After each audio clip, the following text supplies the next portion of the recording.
I got to learn so much from him and with him in terms of his point of view about life and things about music. He introduced me to the listener puzzles, the cryptic crossword puzzles, of which I'm still, you know, a massive addict. And you know, so in addition to getting to work on the piece, he served in that very brief time as really the only mentor I ever had. I loved the settings of the Latin texts. I thought they were just beautiful and exciting and did all those things that were special to Lenny as a composer.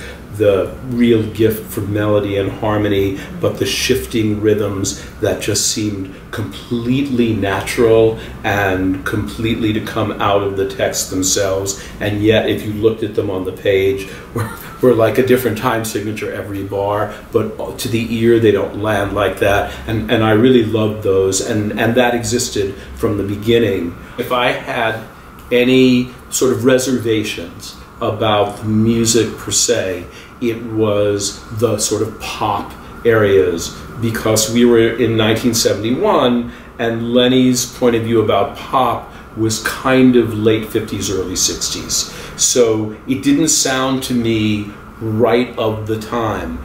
What's interesting now is, because, you know, 1971 is also sort of dated, but sort of not.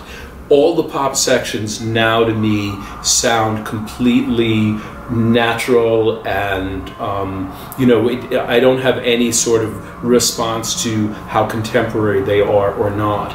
In fact, of course, what's happened to the piece, and it's why I think the piece has so stood the test of time and in some ways seems stronger now than it did then, is that at that time, Lenny, when he wrote a big classical piece, particularly like this, was using a bunch of different styles. So to many critics of the time, it sounded like a hodgepodge, it sounded like neither this nor there, you know, it was like everything but the kitchen sink. Some people said, now of course, all classical music is like that.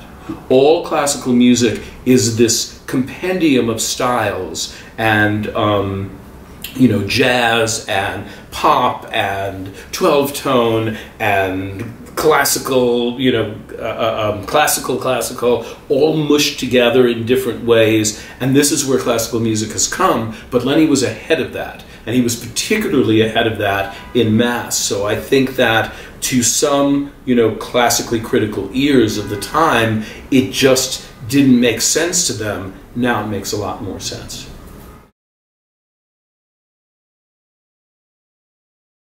Well, I think Lenny was expecting the usual attacks from the usual suspects of critics who just always attacked him regardless of what he did, as long as his name was attached to it.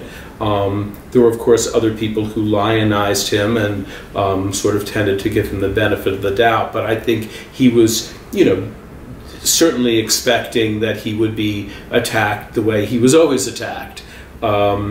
And expecting it and being okay with it, of course, were two different things.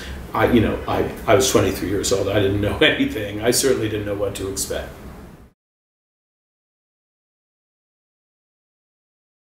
People have said to me, you know, you need to read this review of Thus and So because it's such a good review.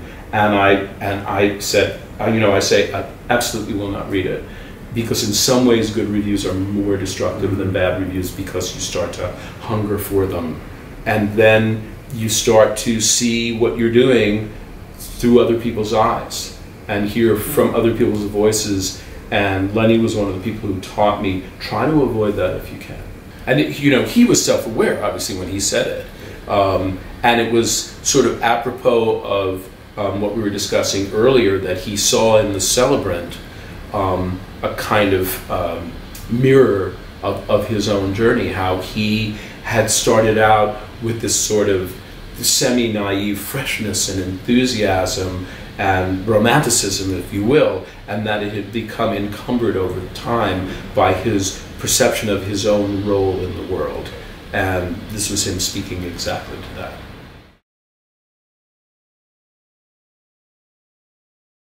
Mass was first done in 1971. If you had asked me to bet on how well is this going to age, I would have said, oh, it's so much Vietnam War and kind of protest and just of the period. I don't think this is going to be one of the pieces of Lenny's that really will, you know, live on and on. But I was wrong.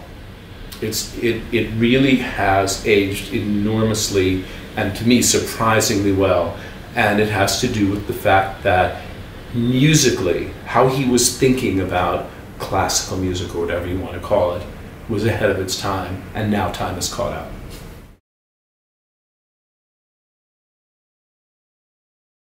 You could make it last 45 minutes. That's right. But the end of it's like the Aristocrats. Right, it's like the Aristocrats. Yeah, but the end of it is finally the priest absolves the elder Jewish man, and he says, you know, like, yes, you know, say 3 Hail Marys and I, you know, absolve you, but I just have to ask because, you know, you're not Catholic.